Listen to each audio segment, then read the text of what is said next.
Hello student, बहुत बहुत स्वागत है डीके सर क्लासेज में। इस वीडियो में कक्षा 12 के बच्चों के लिए हिंदी में 10 नंबर पक्का कराएंगे। 100% 10 नंबर आपका पक्का हो जाएगा।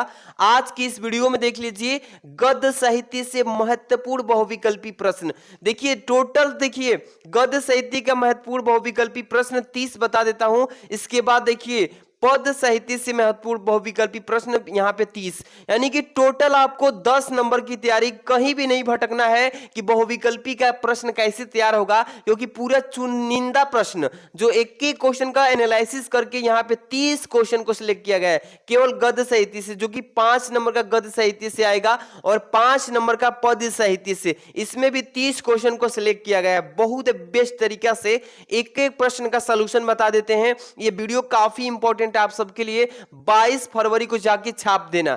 10 नंबर कोई नहीं रोकेगा बाबू, 100% बोल रहा हूं। बस इस वीडियो को शुरू से अंत तक देख लेना। वीडियो को प्यारा सा आपसे रिक्वेस्ट है कि लाइक कर दीजिएगा और चैनल पे नए हैं तो बाबू सब्सक्राइब करके जुड़े रहिए। Daily Hindi, English, physics, chemistry सबका मोस्ट इंपॉर्टेंट वीडियो मिल रहा है आपको। पूरा पेपर की तैयारी यहां से जबरदस्त कराएंगे और पीडीएफ भी फ्री में टेलीग्राम पे सेंड कर देंगे। ठीक है, तो जुड़ जाइए और धड़ाधड़ से इस वीडियो को शेयर कर देना अपने दोस्तों में। चलिए देखिए ध्यान से, कक्षा 12 के बच्चों के लिए गद्य साहित्य।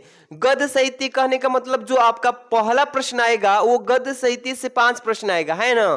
तो देखिए मोस्ट इंपॉर्टेंट क्वेश्चन सिलेक्ट किया गया है और 30 प्रश्न गद्य साहित्य में से आप कितने प्रश्न का सही आंसर कर पाते हैं अपना मन में एक एक प्रश्न का जवाब समझ के और कमेंट में बताइएगा कि सर मैंने इतने प्रश्न का जवाब दिया था।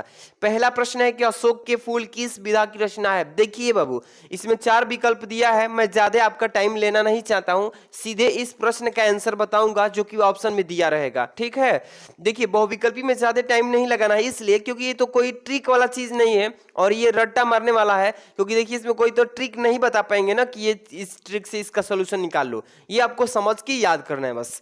लिखा है कि अशोक के फूल किस विधा की रचना है। अशोक के फूल किस विधा की रचना है, तो निबंध विधा की है। ठीक है, कहानी, संस्मरण, उपन्यास, निबंध। यहाँ पे 4 नंबर विकल्प जो दिया है 4 नंबर हो जाएगा। इसके बाद अगला प्रश्न देखिए और आप भी बताने की कोशिश कीजिएगा। लिखा है 2 नंबर, नीड़ का निर्माण फिर यहाँ पे लिखा है कि नीड़ का निर्माण फिर रचना की विधा है। आत्मकथा, नाटक की, संस्मरण की, निबंध। चारों विकल्प में से कौन सा सत्य है आप सभी को कमेंट में छापते जाना है। नीड का निर्माण जो है ये आत्मकथा का है। क्या है बाबू? आत्मकथा। ये जो पहला विकल्प है यही सत्य होगा। इसके बाद आगे चलते हैं 3rd नंबर पे। चंद्रकांता संतति कृति की विधा है। देखिए प्रश्न में इसी तरीके से पूछा जाएगा कि चंद्रकांता संतति कृति की विधा है। निबंध का, नाटक का, कहानी का, उपन्यास का। तो ये उपन्यास का हो जाएगा, यानी कि चौथा नंबर ऑप्शन सत्य है कि चंद्रकांता संतति कृति का उपन्यास कहलाएगा। इसके बाद अगला प्रश्न चलेंगे 4 नंबर पे। क्या लिखा गया बाबू कि फंडीश्वर नाथ रेणु की कृति ठुमरी किस विधा की रचना है। यात्रा का, संस्मरण, उपन्यास, कहानी, रिपोर्टाज। तो आप सभी को मालूम है कि ये कहानी से रिलेटेड है, इसलिए तीसरा ऑप्शन सही है। ये जो है रेणु जी है, यानी फंडीश्वर नाथ रेणु, यानी रेणु भी कहते हैं इनको। रेणु की कृति जो ठुमरी है ये कहानी है। आगे चलते हैं 5 नंबर। 5 नंबर क्वेश्चन में देखिए यहाँ पे अजात शत्रु किस विधा की रचना है। अजात शत्रु किस विधा की रचना है। जीवनी, नाटक, यहाँ पे संस्मरण, यहाँ पे आत्मकथा। अजात शत्रु जो है ये विधा है एक नाटक के थ्रू। किसका है बाबू? नाटक का। आप भी अपना मन में बताते चलिएगा कितने क्वेश्चन को अटेम्प्ट किए, लास्ट में हम पूछेंगे आपसे। 6 नंबर प्रश्न देखिएगा, अतीत के चलचित्र किस विधा की रचना है। अतीत के चलचित्र जो है संस्मरण है, जीवनी है, संस्मरण। ये जो ख नंबर है यही सही है, संस्मरण। इसके बाद 7 नंबर क्वेश्चन पे आ चुके हैं। देखिएगा, निम्नलिखित में से कर्म भूमि किस विधा की रचना है। उपन्यास का, निबंध का, कहानी का, आलोचना।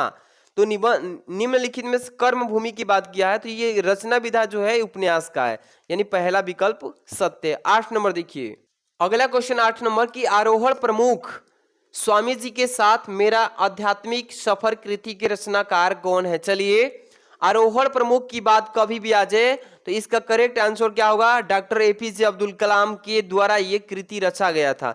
तो यहाँ पे देखिए लिखा है, यानी यहाँ पे डॉक्टर एपीजे अब्दुल कलाम, यही हो जाएगा इस प्रश्न का आंसर। ठीक है ना। इसके बाद अगला प्रश्न 9 नंबर, बाणभट्ट की आत्मकथा किस विधा की रचना है। बाणभट्ट की आत्मकथा किस विधा की रचना है। निबंध का, उपन्यास का, रेखाचित्र, आत्मकथा। यहाँ पे देखना प्यारे स्टूडेंट, घ नंबर जो है करेक्ट हो जाएगा। इसके बाद अगला प्रश्न देखना 10 नंबर, डॉक्टर हजारी प्रसाद द्विवेदी द्वारा निम्नलिखित साहित्य सहचर किस विधा की रचना है? 4 विकल्प है, निबंध, आलोचना, इसके बाद है उपन्यास, यहाँ पे संस्मरण, यानी कि ख नंबर जो है ऑप्शन आलोचना ये सत्य हो जाएगा इस प्रश्न का आंसर। आगे प्रश्न बढ़ते हैं बाबू, ध्यान दीजिएगा। प्रश्न है कि निम्न में से डायरी विधा के लेखक कौन है? निम्न में से डायरी विधा के लेखक कौन है? सरदार पूर्ण सिंह जी, सदल मिश्र, शमशेर बहादुर सिंह, राहुल संस्कृत्यायन। तो यहाँ पे डायरी विधा के लेखक पूछा है ना, तो यहाँ पे आप सभी को कमेंट में बताना है कौन सा होगा। तो इसमें Shamsher Bahadur Singh is the right answer, यानी डायरी विधा के राइटर हो जाएंगे, यानी कि यहाँ पे तीसरा विकल्प सत्य है। आगे चलते हैं, यहाँ पे 12 नंबर प्रश्न पे आ चुके हैं, ध्यान दीजिएगा। विशस्य विस्मौधम गद्य विधा है किसका है? कहानी के, नाटक के? तो ये हो जाएगा नाटक का, ठीक है ना। ज्यादा टाइम इन्वेस्ट नहीं करना है, रिवीजन करना है कितना आप सही कर पा रहे हैं, और एक एक प्रश्न का जवाब सही तरीके से तैयार कर लेना है।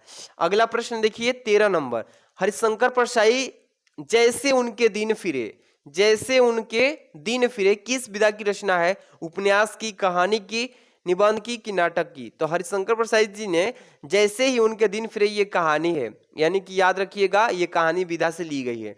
इसके बाद अगला प्रश्न है 14 नंबर, यशपाल सिंहावलोकन रचना की विधा है? रचना की विधा है आत्मकथा, ये पहला ही विकल्प सही है क्योंकि आत्मकथा ही है, यानी कि सिंहावलोकन जी की। इसके बाद आगे बढ़ते हैं, यहाँ पे अगला प्रश्न है 15 नंबर, 15 नंबर, कह रहा है कि पागलपथी किस विधा की रचना है? कहानी का, नाटक का, गद्य गीत का, संस्मरण? बताइएगा फटाफट से। पागलपथी की जो है ये गद्य विधा की है, सॉरी गद्य गीत की, यानी कि तीसरा विकल्प इज द राइट आंसर। चलिए 16 नंबर पे चलते हैं, देखिए क्या लिखा है 16 नंबर की, दीप जले शंख बजे किस विधा की रचना है? दीप जले असंख बजे किस विधा की रचना है? रेखाचित्र, ललित, निबंध, यात्रा वृतांत, संस्मरण?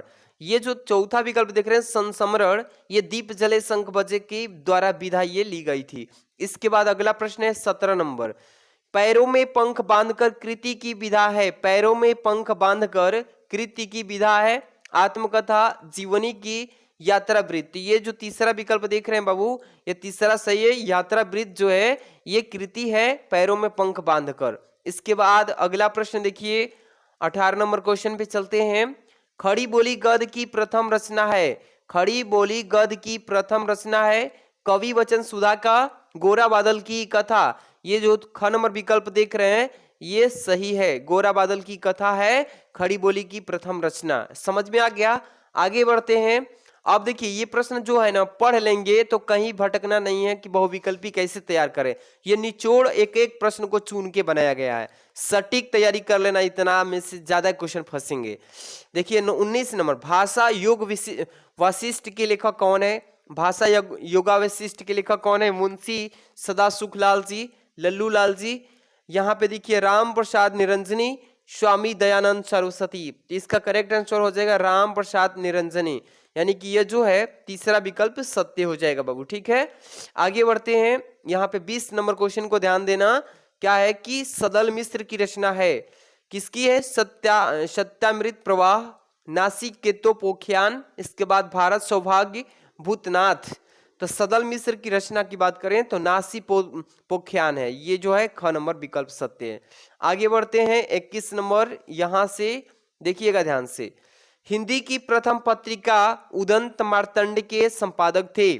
उदंत मार्तंड के संपादक किसने किया था? बालकृष्ण भट्ट जी, या प्रताप नारायण मिश्र जी, या किशोरी लाल गोस्वामी जी, या युगल किशोर शुक्ल जी? तो आपको कमेंट में बताना है कि हिंदी की प्रथम पत्रिका जो है उदंत मार्तंड के संपादक कौन थे? युगल किशोर शुक्ल जी थे, ठीक है ना। घ नंबर जो बच्चे तैयार किए हैं, best of luck your exam बाबू। आगे चलते हैं क्वेश्चन नंबर 22, क्या है कि आनंद कादम्बनी पत्रिका का संपादक करते थे? कौन? प्रताप नारायण मिश्र, प्रेमगंज जी, बालकृष्ण भट्ट जी, सरदार पूर्ण सिंह जी? तो इसका राइट आंसर हो जाए आनंद कादम्बनी पत्रिका के संपादक प्रेमगंज जी करते थे। सही बात है ना, ख नंबर, बहुत बढ़िया तैयारी किए हो। आगे बढ़ते हैं 23 नंबर पे। हिंदी प्रदीप के संपादक थे प्रताप नारायण मिश्र, बालकृष्ण भट्ट जी। यही थे बालकृष्ण भट्ट जी, प्रदीप यानी कि हिंदी प्रदीप के संपादक किए थे। ठीक है, आगे बढ़ते हैं 24 नंबर पे। देखिए क्या लिखा है 24 नंबर की, ब्राह्मण पत्रिका के संपादक थे। ब्राह्मण पत्रिका के संपादक कौन थे? बालकृष्ण भट्ट जी, प्रताप नारायण मिश्र। यानी कि यहाँ पे जो दिख रहा है प्रताप नारायण मिश्र, ये हो जाएंगे इस प्रश्न का सही आंसर। ठीक है ना, बढ़िया से तैयार कर लेना। इसके बाद अगला प्रश्न है, हिंदी का पहला मौलिक उपन्यास कहाँ है? परीक्षा गुरु है। देख लीजिए पहले ही विकल्प दे दिया है, एकदम सही सटीक आंसर यही होगा। बढ़िया से तैयारी किए रहेंगे तो एकदम केवल प्रश्न पढ़ते ही एकदम आंसर आपको तैयार रहेगा, विकल्प देखते ही खटाक दे आंसर मारेंगे। अगला है प्रश्न 26 नंबर, 100 अजान एक सुजान के लेखक कौन है? 100 अजान एक सुजान के लेखक भारतेंदु हरिश्चंद्र जी, प्रताप नारायण मिश्र, यहाँ पे श्याम सुंदर दास, यहाँ पे बालकृष्ण भट्ट जी। यानी कि घ नंबर जो विकल्प आप देख रहे हैं ना, ये हो जाएगा इस प्रश्न का सही आंसर। अगला प्रश्न चलते हैं बाबू, यहाँ पे 27 नंबर पे, कवि वचन सुधा के संपादक थे कौन? बालकृष्ण भट्ट, भारतेंदु हरिश्चंद्र, प्रताप नारायण मिश्र, प्रेम घंसी। इस चारों विकल्प में से कौन सा सत्य है आपको एकदम छाप देना है, छाप देना है। भारतेंदु हरिश्चंद्र जो बच्चे बोल रहे हैं उनका एकदम करेक्ट है। चलिए आगे बढ़ते हैं 28 नंबर पे, पंडित प्रताप नारायण मिश्र द्वारा संपादित पत्रिका कौन सी है? यानी पत्र, आनंद कादम्बिनी, हिंदी प्रदीप, ब्राह्मण। ये ब्राह्मण जो आप देख रहे हैं ना, ये सही है, इसका करेक्ट आंसर। आगे बढ़ते हैं 29 नंबर पे आ चुके हैं कि बालकृष्ण भट्ट संपादक थे किसका? इंदुमती का, परीक्षा गुरु के, हिंदी प्रदीप के। ये जो है ग नंबर विकल्प ये सही है, क्योंकि हिंदी प्रदीप के बालकृष्ण जी ने क्या किए थे? संपादक किए थे। अगला प्रश्न है इस पद्यांश का कि सरस्वती पत्रिका के संपादक कौन थे? सरस्वती पत्रिका के संपादक कौन थे बाबू? महावीर प्रसाद द्विवेदी जी, श्याम सुंदर दास। ये देख रहे हैं ना, श्याम सुंदर दास इसके क्या हो जाएंगे? सही आंसर हो जाएंगे, क्योंकि सरस्वती पत्रिका का संपादक श्याम सुंदर दास जी ने किया था। आगे बढ़ते हैं, लास्ट ये प्रश्न है इस मतलब कि गद्य साहित्य का 31 क्वेश्चन इसमें से सिलेक्टेड थे मोस्ट। इसका पीडीएफ भी हम प्रोवाइड करेंगे बाबू टेलीग्राम पे। ठीक है, सरदार पूर्ण सिंह किस युग के लेखक हैं? सरदार पूर्ण सिंह किस युग के लेखक हैं? तो भारतेंदु युग के, द्विवेदी युग के। तो द्विवेदी युग जो है ये सही हो जाएगा इसका करेक्ट आंसर। ये रहा आपका 31 क्वेश्चन, मतलब टोटली आपको 31 क्वेश्चन मैंने बताया केवल किस चीज से? गद्य साहित्य से। इसके बाद स्टार्ट करते हैं बाबू पद साहित्य। मोस्ट आपको बताने जा रहा हूं, इसमें भी 30 क्वेश्चन आपको अटेम्प्ट करने हैं। कितने प्रश्न बाबू? 30 प्रश्न बस तैयार कर लेना, आपका 5 नंबर क्लियर। ठीक है ना, जो भी हमारे नए नए स्टूडेंट अभी जुड़ रहे हैं इस चैनल पे, प्लीज इस चैनल को सब्सक्राइब करके बाबू बेल आइकन प्रेस रखिएगा। और आपको इसका पीडीएफ जो है टेलीग्राम पे, कहाँ पे?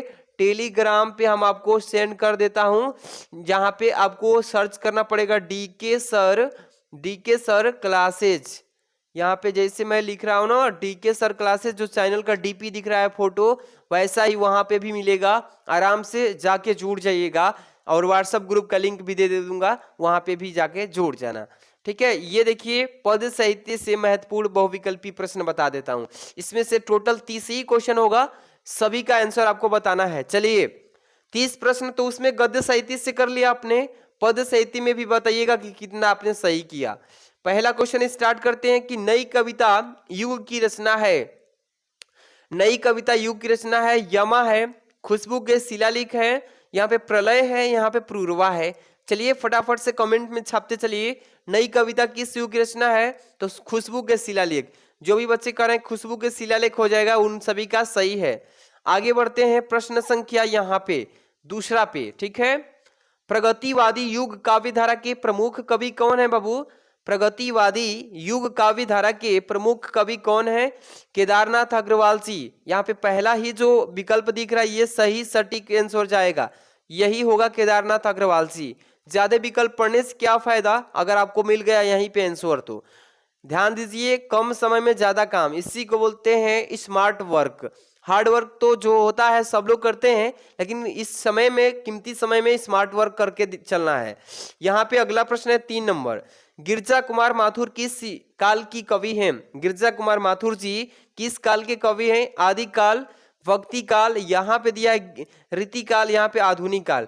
आप सभी को कमेंट में छाप देना है इस प्रश्न का सही जवाब। देखते हैं इस प्रश्न का सही जवाब कौन कौन बता पाते हैं। जो भी बताएंगे यानी कि आधुनिक काल, उन सभी का करेक्ट है। बहुत बढ़िया तैयारी किए हैं आप सभी। आगे बढ़ते हैं। आगे 4 नंबर क्वेश्चन में आ चुके हैं बाबू। एक एक क्वेश्चन आप सबके लिए वेरी वेरी मोस्ट इंपॉर्टेंट है। हिंदी साहित्य के आधुनिक काल की रचना है, बताइएगा। पद्मावत है, सूरसागर है, रामचंद्रिका है, चांद का मुख टेढ़ा है। चलिए कमेंट में छाप दीजिए अपना अपना आंसर। जो भी बच्चे कह रहे हैं कि चांद का मुख टेढ़ा होगा, बहुत बढ़िया, बहुत अच्छी तैयारी किए हो बाबू। चलिए आगे पढ़ते हैं। एकदम अगला प्रश्न 5 नंबर होने वाला है कि मास्को अभी दूर है के रचयिता कौन है? मास्को अभी दूर है के रचयिता कौन है? देखिए त्रिलोचन है कि राम स्वरूप शर्मा जी हैं, या हरिवंश राय बच्चन जी हैं, या शिवमंगल सिंह सुमन है। जो भी बच्चे बताएंगे उनको एकदम एक गिफ्ट मिलेगा, पीडीएफ आपके सीधे व्हाट्सएप में जाएगा। सभी लोग जुड़ जाइएगा, सीधे सीधे पीडीएफ आपके पर्सनल व्हाट्सएप पे भेजा जाएगा। आप लोग कमेंट कर दीजिएगा शिवमंगल सिंह सुमन, ठीक है? ये हो जाएगा इसका करेक्ट आंसर। 6 नंबर प्रश्न, प्रगतिवाद के सशक्त कवि कौन है? प्रगतिवाद के सशक्त कवि कौन है बाबू? चलिए जो बच्चे कह रहे हैं कि सर राम नरेश होगा, कौन बच्चे कह रहे हैं कि बाल मुकुंद होगा, आगे देखिए नागार्जुन है, इसके बाद डॉक्टर नगेंद्र। कौन बच्चे बता रहे हैं इसका सही आंसर? फटाफट से हाथ उठा दीजिए अपना अपना। चलिए हाँ, प्रगतिवाद के सशक्त कवि हमारे कौन है? नागार्जुन। बहुत बहुत सुंदर, एकदम जो रमेश है ना, बहुत अच्छा बताया आंसर। आगे बढ़ते हैं, आगे बढ़ते हैं। 8 नंबर, रामधारी सिंह दिनकर प्रमुख कवि हैं। प्रयोगवादी काव्यधारा के, प्रगतिवाद के, निर्गुण ज्ञानाश्रय के, सगुण के। चलिए इसमें से देखते हैं कौन बच्चा फटाफट से अपना आंसर एकदम धुआं धुआं उड़ा देता है। चलिए इस प्रश्न का आंसर बताइएगा। आप सभी लोग 7 नंबर का आपके बल पे छोड़ दिया हूं, देख रहा हूं कौन बता रहा है।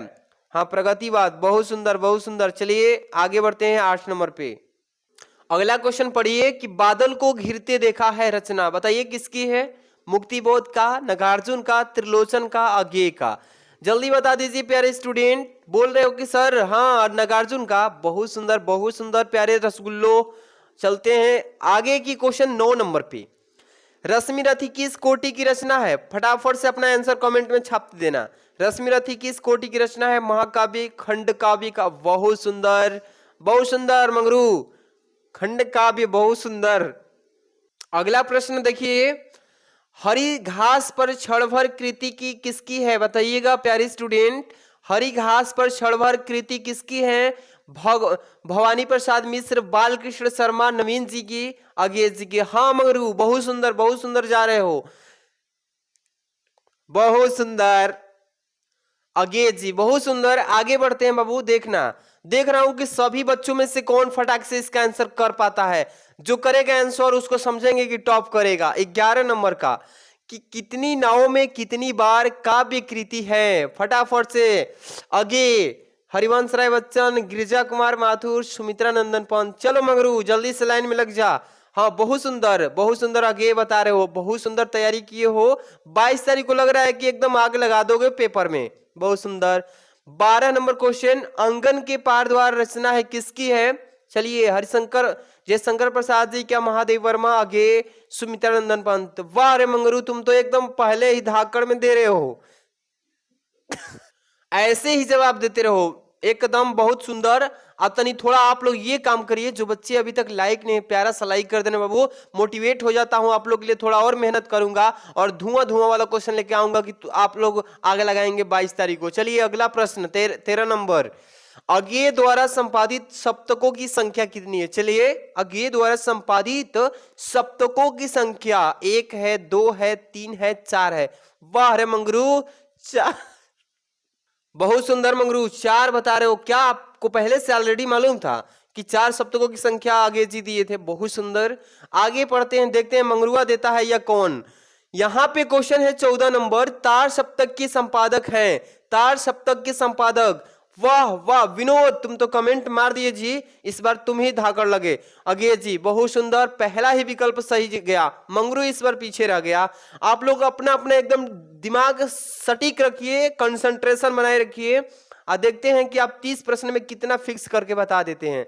यहाँ पे 15 नंबर क्वेश्चन बाबू, दूसरा तार सप्तक के संपादक, पहला तो हो गया ना, दूसरा तार सप्तक के प्रकाशन किसने किया था? रामविलास शर्मा, गिरजा कुमार माथुर। वाह रे विनोद वाह, तुम तो धाकड़ बन गए बाबू।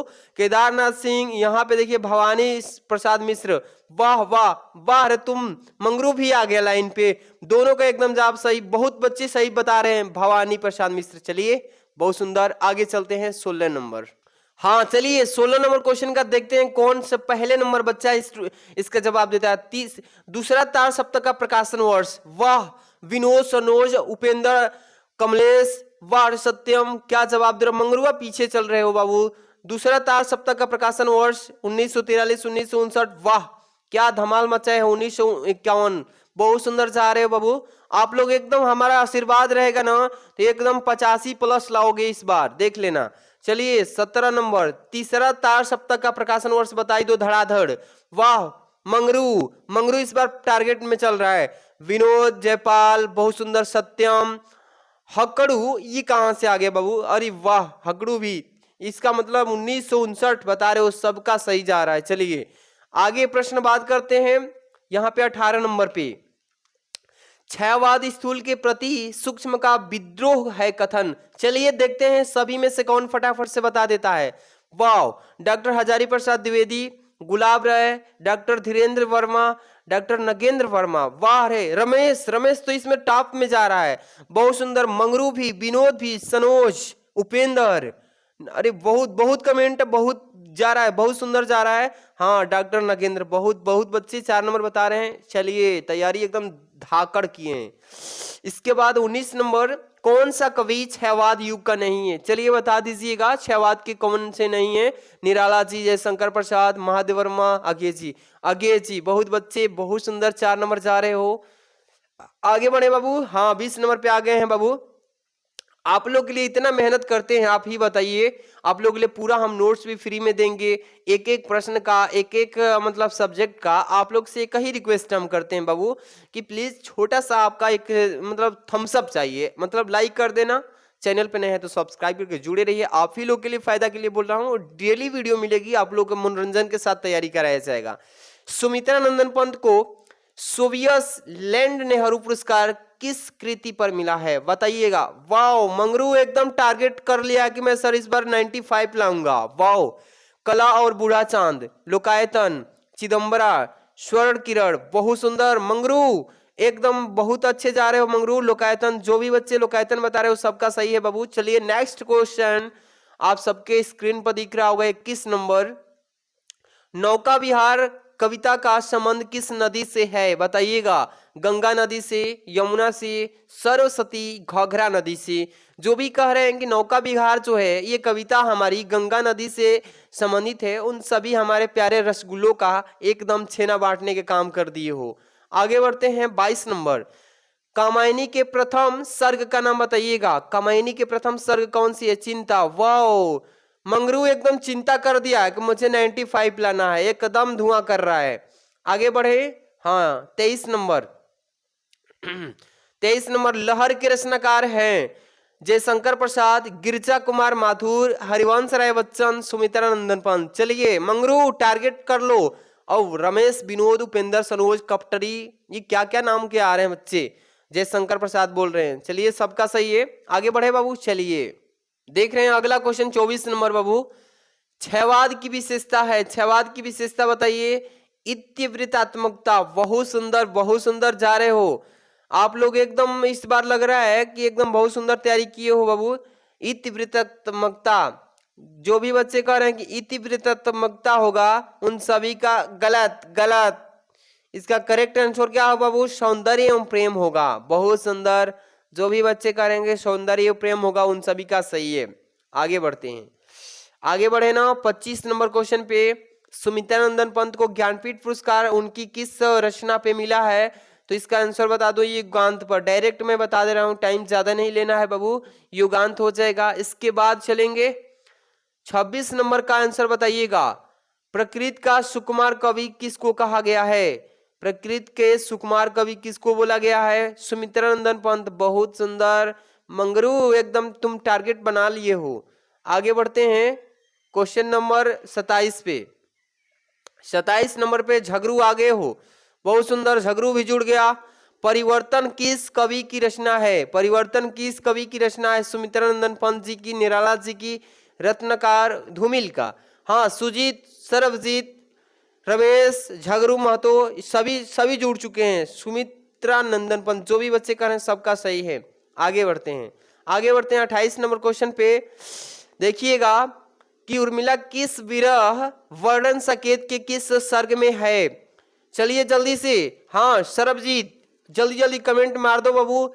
हाँ, झगरू महतो 1 नंबर पे चल रहा है, बहुत सुंदर, आगे बढ़िए बाबू। हाँ, इस बार तो ये, हाँ बहुत सुंदर बहुत सुंदर। उर्मिला का विरह वर्णन किसके द्वारा है? तो जल्दी से कमेंट में कर देना। देखता हूं 9वां सर्ग, बहुत सुंदर। आगे बढ़ते हैं 29 नंबर, लास्ट क्वेश्चन बचा है और एक 30 तक। 29 नंबर, हरिऔध का पूरा नाम बताइए क्या था? हरिऔध जी का पूरा नाम क्या है बाबू? हाँ बहुत सुंदर चल रहे हो। जो बच्चे बोल रहे हैं कि अयोध्या सिंह उपाध्याय हरिऔध जी, उन सभी का सही है, घर नंबर सही है। लास्ट क्वेश्चन इस वीडियो का, और सब लोग कमेंट कर दीजिएगा कि कैसी लगी वीडियो, और पीडीएफ भी आपको टेलीग्राम पे भेज देंगे। तो टेलीग्राम वाला ये बता दिया ना कि टेलीग्राम पे डीके सर क्लासेस सर्च करना है। चलिए क्वेश्चन नंबर 30, मैथिली षड़गुप्त की रचना कौन सी है? मैथिली षड़गुप्त की रचना जल्दी से कमेंट में बता दिए। 30 नंबर आपके नाम, 30 नंबर का जवाब आप लोग दीजिएगा, मैं नहीं बताऊंगा। देखता हूं कितने बच्चे अंतिम तक देखे हैं और अंतिम तक देख के तैयारी किए हैं, कितना सही किए हैं, क्योंकि 30 एक वीडियो मतलब कि गद्य साहित्य से 31 बताए हैं प्रश्न और पद साहित्य से 30। कितना सही किए हैं आप अभी अपना कमेंट में बताइएगा कि हाँ सर मैंने इतना सही किया, इतना गलती किया है। उसके हिसाब से मैं बता दूंगा रिप्लाई कि आपकी तैयारी अच्छी है या कमजोर है, अभी कितना मतलब कि आपको तैयारी करने की जोर देना है। तो मिलता है नेक्स्ट वीडियो में, शेयर कर देना इसको थोड़ा अपने लिए। Thanks for watching.